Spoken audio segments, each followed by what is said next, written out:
Ok.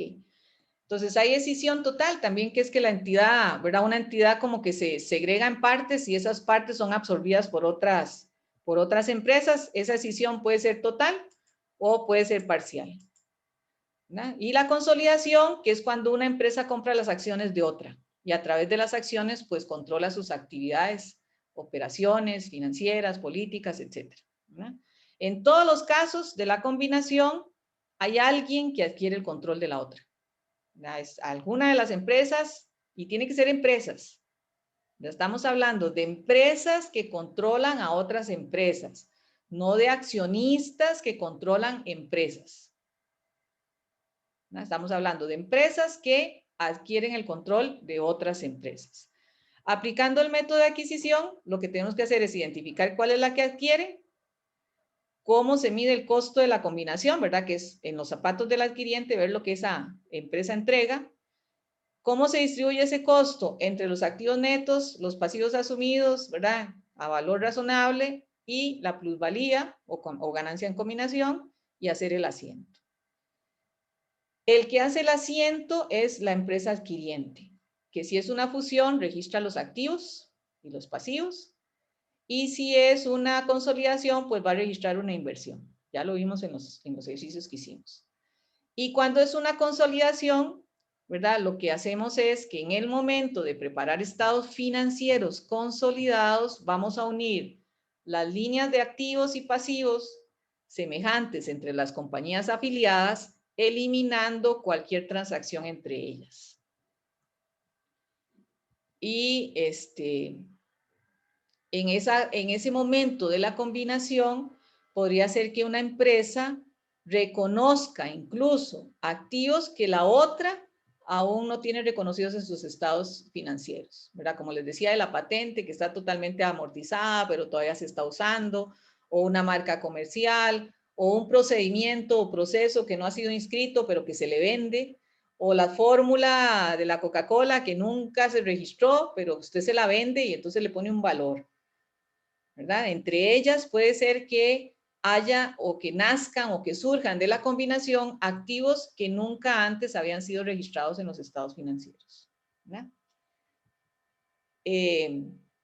La adquiriente va a reconocer de forma separada estos activos intangibles, si es que existen, ¿verdad? Siempre y cuando cumplan con las condiciones de activo intangible que establece la NIC 38, que también vieron el año pasado, ¿verdad? Donde dice que sí, que tiene que ser susceptible de ser separado, que usted lo puede vender o que lo puede arrendar, o etcétera, ¿verdad? Generalmente son derechos o son, sí, como esto de las marcas o cosas que usted puede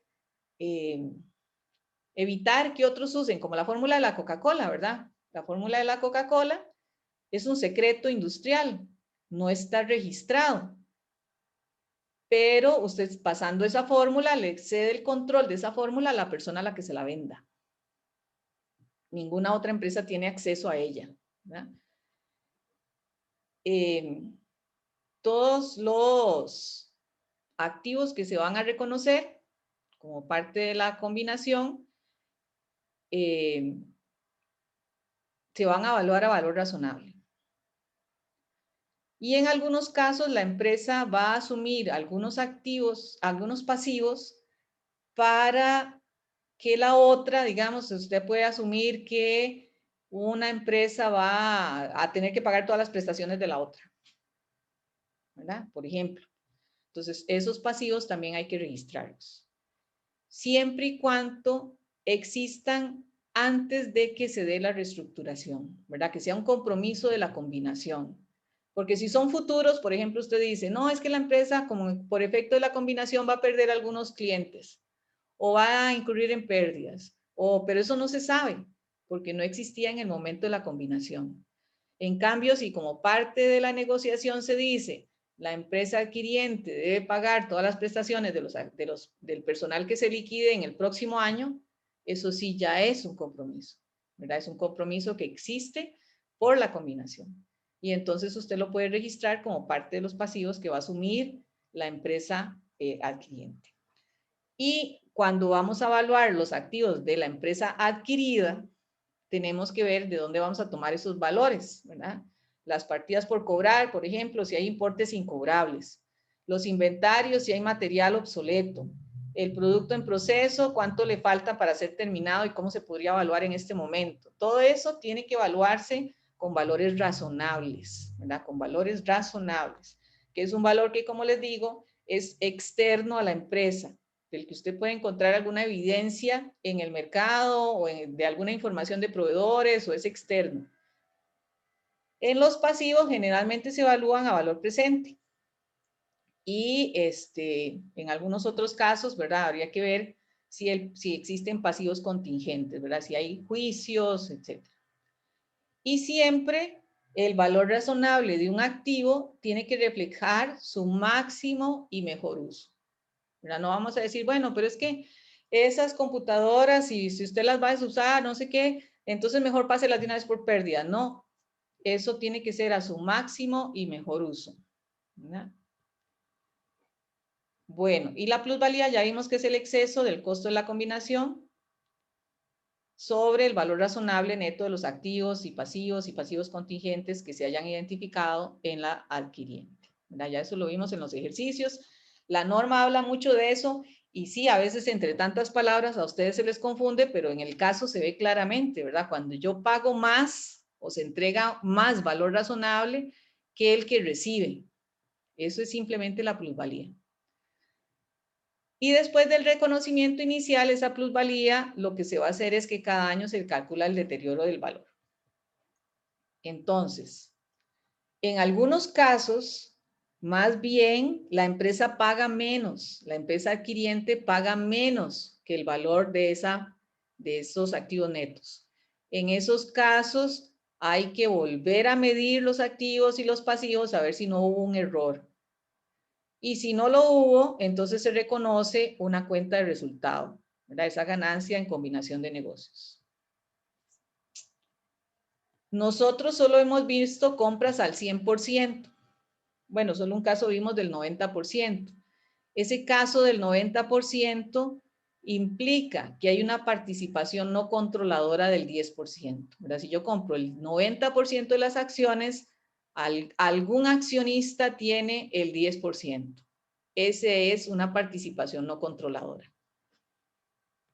Y esa participación no controladora se va a medir al valor razonable en la contraprestación, en la combinación. Entonces, vamos a ver después, porque lo vamos a ver por pasos, que cuando yo comparo esa contraprestación más la suma de cualquier participación no controladora, más el valor razonable de cualquier participación que se haya adquirido previamente, porque una empresa puede adquirir un 10 y después otro 10 de las acciones y de pronto adquiere un 30. Entonces va a tener inversiones anteriores en esas mismas acciones. Bueno, entonces eso también hay que considerarlo cuando vamos a calcular la plusvalía. Y a todo eso, todos esos tres rubros los comparamos con el valor razonable de los activos netos para ver si hay plusvalía. Y también, bueno, la parte aquí fuerte es lo de las combinaciones inversas, que lo vamos a ver hoy, pero vamos a hacer ejercicios hasta la próxima semana. Lo que sí les pido, por favor, es que los ejercicios que teníamos asignados para hoy los hagan, que era el 4 y el 5, porque yo lo que voy a hacer la próxima semana es revisarlos rápidamente, ¿verdad? Entonces, se leen todo lo que tiene que ver con las combinaciones inversas y la próxima semana yo inicio revisando esos ejercicios despacio y que ustedes me vayan diciendo, no, profe, aquí no pude, esto no supe qué era, ¿verdad? Pero que ya tengan dudas, no que estén rápidamente copiando lo que yo hago o viendo lo que yo hago, sino que tengan dudas, que se puedan aclarar ahí. Entonces, una combinación inversa es una transacción que simula una cosa legalmente, pero en el fondo es otra. ¿Por qué lo hacen? Bueno, porque a veces una empresa necesita cotizar en bolsa, pero no quiere salir con sus propias acciones. Y entonces lo que hace es simular que una empresa pequeñita que cotizaba en bolsa la compró. Pero en realidad es al revés.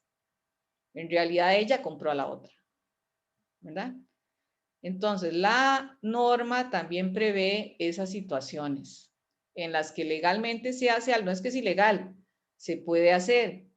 Legalmente, vamos a decir así, legalmente la empresa A adquirió a la B, pero bajo los términos contables, más bien es que B adquirió a A.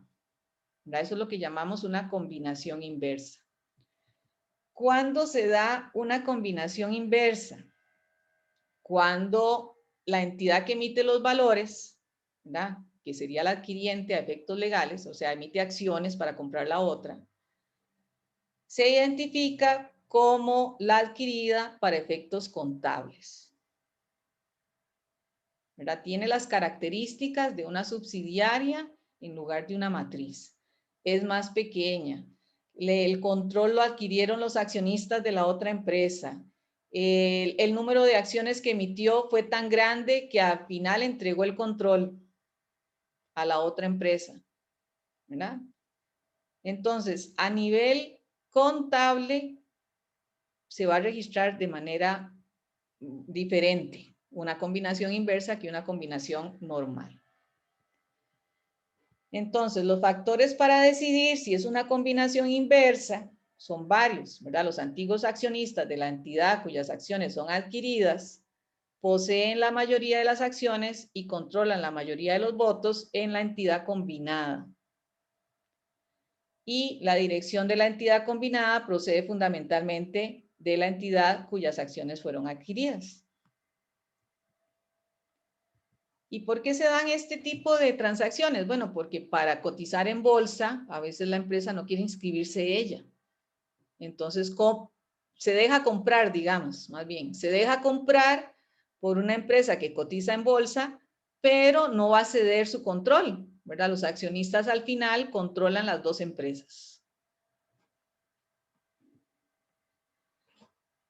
Entonces, aquí, por ejemplo, la entidad B y la entidad A entran en una combinación de negocios bajo las siguientes condiciones. La entidad B adquiere el 100% de la entidad A.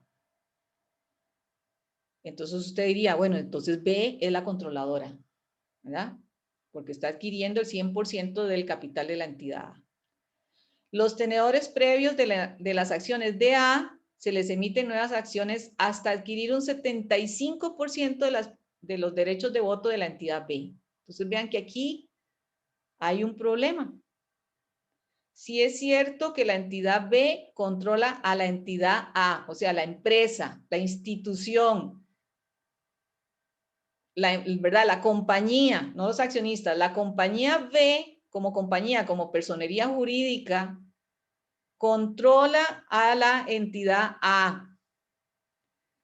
Pero al emitir B tantas acciones propias a los accionistas de la entidad A,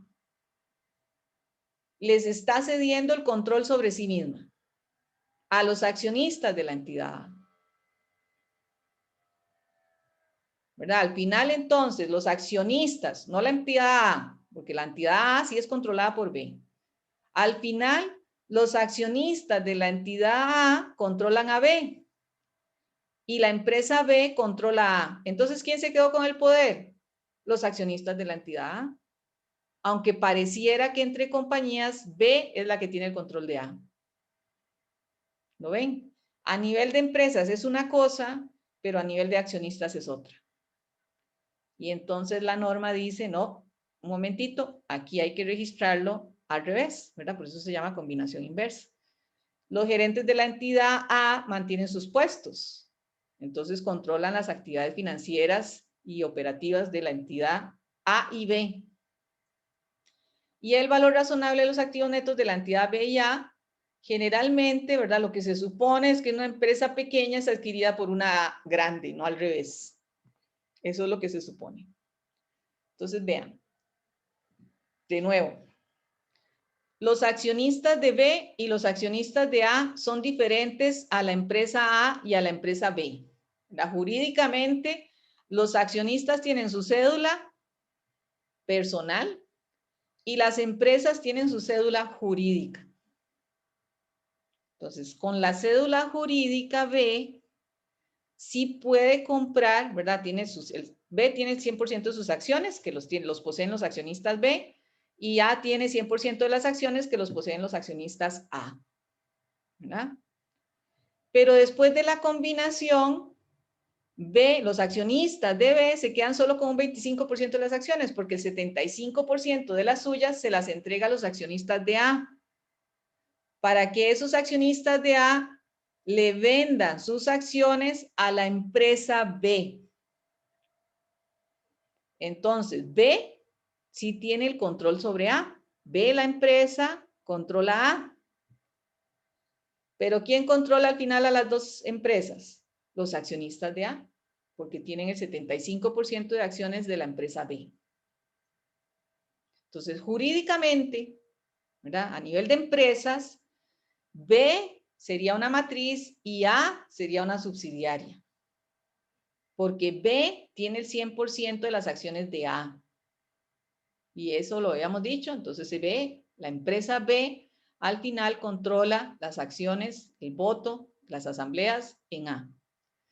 Pero es que la empresa B no es una persona, ¿verdad? La empresa B está dominada por accionistas y al final de la combinación, los accionistas de B terminaron siendo mayoritariamente los accionistas que antes eran de A. Más o menos. A ver, alguien que me lo pueda explicar con sus propias palabras.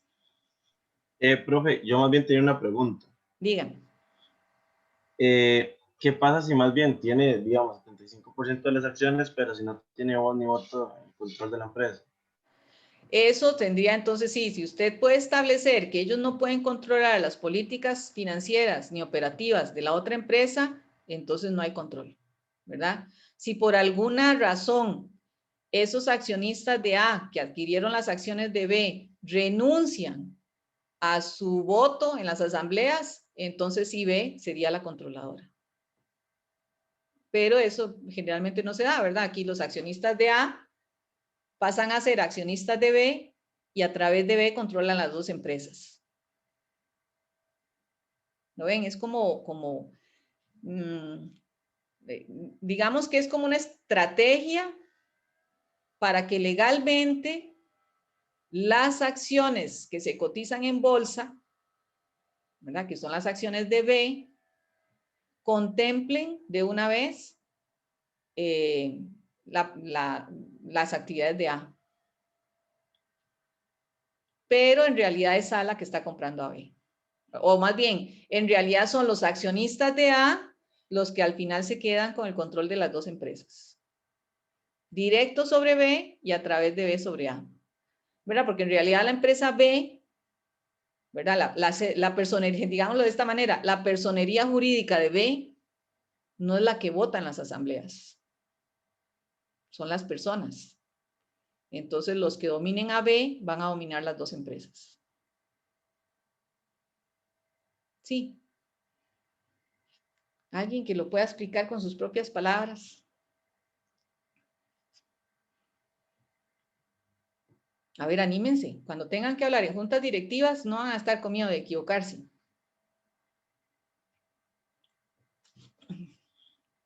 Y el que cambia el control, está claro. Es un control indirecto. Ya es como cedo el control, Ajá. pero lo adquiero por los medios, independientemente de lo que se hable en B, de afectar a A hasta subordinada B. Y B ahora lo tiene el control de que antes era, pero así como usted le gusta. Ok. Y verdad, al final los accionistas de A van a tener el 75% control de sobre B. Y B tiene el 100% del control sobre A. ¿Verdad? Como empresa B es la que vota en A.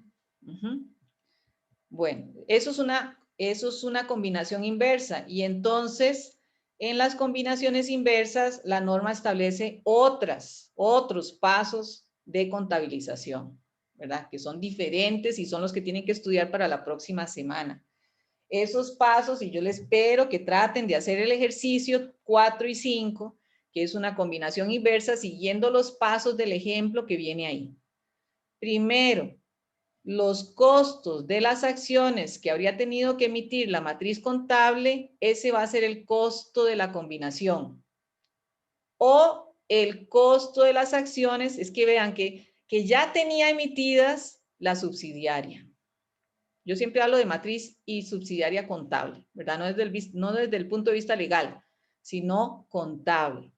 Entonces, aquí el costo de la combinación, como es la subsidiaria la que entrega, es que vean qué complicado, ¿verdad? Porque en la combinación normal, la que entrega activos o asume pasivos para hacer la combinación es la matriz.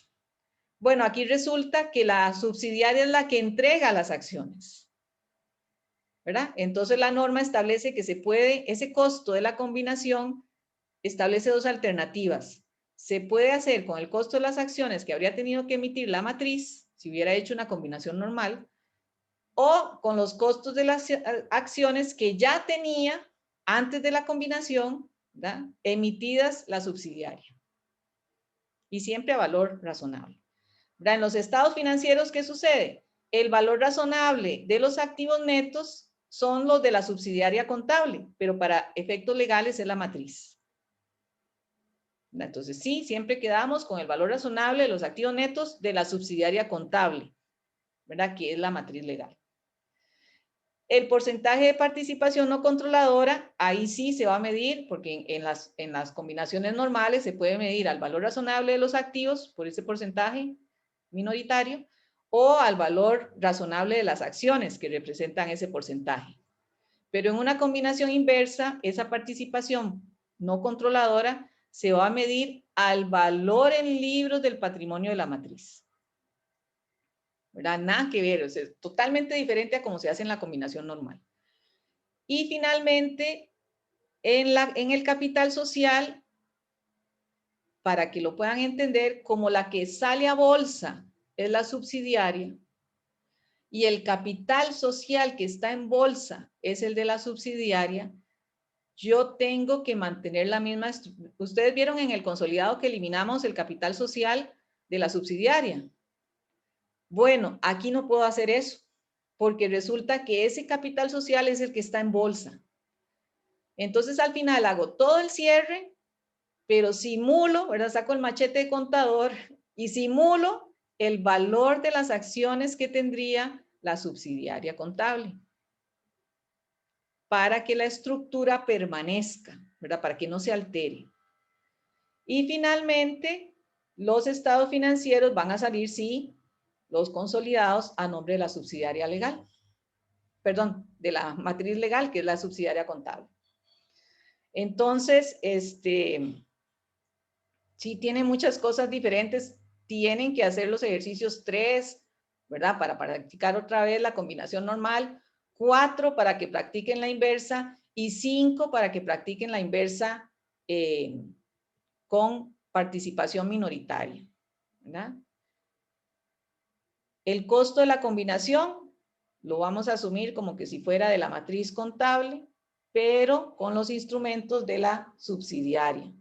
Y ahí tienen algunas explicaciones de cómo se calcula el costo de la combinación, ¿verdad? Con el enfoque 1, que es con las acciones intercambiadas, o con el enfoque 2, que es con las acciones que tenía antes de la combinación emitida la subsidiaria. Este método es mucho más sencillo, ¿verdad? Porque yo simplemente veo cuántas acciones tenía en circulación la subsidiaria antes de la combinación y lo multiplico por su valor en el mercado. Pero es que a veces la subsidiaria no tiene ese valor de las acciones, ¿verdad? Solo la matriz. Bueno, entonces esas son algunas explicaciones de cuál sería el procedimiento. Espero que ahí los revisen, ¿verdad? Con calma y la próxima semana aquí van a hacer un trabajo de investigación, ¿verdad? Que es leer la NIF, leer que es una combinación inversa, ver los ejemplos que tiene el libro y después tratar de aplicarlo a los casos que tienen 3, 4 y 5. ¿Verdad? Esa va a ser la tarea que tengan para la próxima vez. Nada más para terminar. A la hora de calcular las ganancias por acción, ¿se acuerdan de las UPAs? Ahí tienen que detenerse un poquito más porque hacen una cosa extraña. ¿verdad? Recuerdan que nosotros calculábamos un promedio ponderado de acciones en circulación para dividir las utilidades, quitándoles el dividendo preferente o netas del dividendo preferente entre ese promedio ponderado de acciones en circulación. Bueno, para calcular ese promedio ponderado en circulación, lo que supone es que, digamos, esta es la fecha de la combinación y este es el inicio del periodo contable. Entonces, durante ese lapso, los meses que sean, se van a considerar como en circulación las acciones que se acaban de emitir en la combinación. Vean que eso es totalmente extraño, ¿verdad? Es como, aquí emitimos 200 acciones, bueno, vas a suponer que esas eran las que estaban en circulación antes de la combinación. Y después, sí, las acciones totales, ¿verdad? Tanto las emitidas antes como las emitidas en la combinación, para sacar el promedio. Pero igual, ahí se los dejo de tarea para que lo lean y traten de ver cómo lo asimilan durante esta semana, porque ya la próxima tendríamos que ver la combinación inversa y además otros temas, ¿verdad? Pero sí que ya por lo menos cuando veamos el ejercicio, todas estas, ¿verdad? Estos son como explicaciones de comparando la adquisición convencional con la adquisición inversa, ¿verdad? ¿Cómo se hace normalmente? ¿Cómo se hace en la inversa? ¿Cómo se hace, verdad? Con la plusvalía en la combinación normal y en la combinación inversa, ¿verdad? Y así con los instrumentos de patrimonio y la participación no controladora, ¿cómo se hace en una adquisición convencional y en una adquisición inversa? Y precisamente eso es lo que quiero que comparen, ¿verdad? En el 3, ¿cómo se hace una combinación normal? Y en el 4, ¿cómo se hace cuando es inversa? Porque eso, pues, por más que uno lo explique, aunque lo vamos a explicar, ¿verdad? No van a tenerlo claro hasta que lo experimenten por ustedes mismos, ¿verdad? Y cómo es los estados financieros en la normal y en la inversa, ¿verdad? Eso es un resumen que hizo Deloitte, que les puede servir de guía para que sepan los pasos que tienen que diferenciar entre una y otra. Y la primera, ¿verdad? Igual, ahora entonces tienen que saber si es una combinación, ¿qué tipo de combinación? Si es una fusión, consolidación, escisión, entonces revisar cómo van a registrar los activos, los pasivos o las inversiones, etcétera, y registrar la plusvalía. Y hay que sumarle a eso, decidir si es una combinación inversa, ¿verdad? Porque si es una combinación inversa, los procedimientos cambian sustancialmente. Eso sería, ay, perdón. La clase de hoy, no sé si tienen alguna duda. Para hoy en 8, entonces espero los ejercicios 3, 4 y 5 de tarea, ¿verdad? Ahí tenían vamos a ver si es esta.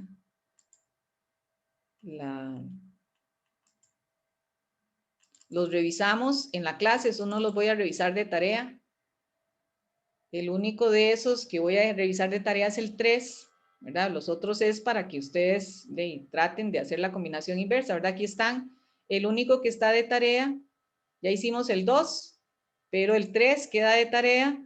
Estos dos los hacen de tarea, pero los van... Ay, perdón, no estoy compartiendo, ¿verdad? Perdón. Ok, entonces ahí en los ejercicios, la práctica 1 ya la hicimos, la 2 era de tarea, pero ya la hicimos, les queda el 3. Y estos dos los teníamos que hacer hoy, pero no nos dio chance. Entonces la próxima semana ustedes los hacen y los revisamos al inicio de la clase, ¿verdad? Y quedaría de tarea para esa clase este 7, ¿verdad? Profe, una consulta. Igual se sube o se envía el ejercicio 2 como tarea. O ya no, solamente el 3, como está. Les voy a pasar esta combinación inversa para el 14, ¿verdad? Esta que era la 7, se las voy a pasar para el 14, pero si hagan estas dos, no las voy a revisar de tarea, sino de clase. Y el que quedaría de tarea, entonces sería el 3. Este es el que queda de tarea. Okay. De tarea de entregar, ¿verdad? Los otros, como les digo, si yo explico la próxima vez combinación inversa y ustedes no han hecho el intento de entenderlas, vea, se los puedo asegurar que no van a lograrlo porque es complicado, ¿verdad? Hay que darle tiempo al cerebro para que lo asimile. Bueno, espero que trabajen en sus profe, ¿me grupos. escucha? Las tareas son en grupos, ¿verdad? Yo les abro ahí la tarea y ustedes la entregan en mediación virtual en el grupo 001. Profe, una pregunta. Dígame. ¿Algún formato o algo así en especial de la entrega de ese archivo? Lo único es que las tareas tienen que traer al principio una hoja, todas las tareas de participación del grupo. Nada más. Ah, ok, y se presenta en la plantilla que Y se está ahí. presenta en la plantilla que está aquí, ¿verdad? Aquí está la tarea, aquí está la de 3, ¿verdad? Aquí tienen ustedes la plantilla de la 3. A ver. Y aquí tienen la de la 4, que no la tienen que entregar, pero ahí está la plantilla también para que traten de seguir de la 5. Y ya la próxima semana seguimos 6, 7, 8 y las que se quedan ahí, ¿verdad? Si este ejercicio, bueno, siempre en contabilidad es mucha carpintería, pero a veces la gente cree que hacer la carpintería es perder el tiempo, como cuando hacían no sé cuántos ejercicios de matemática, pero eso agiliza la mente. Es que no hay manera de agilizar la mente si usted no la pone a trabajar. Y definitivamente, ¿verdad? Para tener ese pensamiento contable que ustedes van a necesitar en su carrera profesional, necesitan constantemente enfrentarse a problemas contables, ¿verdad? Que sea de cuentas, de montos, de saldos, de normas, porque eso los agiliza. Aunque no se les vaya a presentar un caso exactamente igual, definitivamente es mucho más fácil después pensar cómo solucionar un problema si ya ha enfrentado varios, ¿no? Y si adquiere esa disciplina de leer, entender, revisar cómo se hacen los procedimientos y después tratar de simularlos. Disculpe, Sí. ¿usted iba a compartir la presentación o solo el video?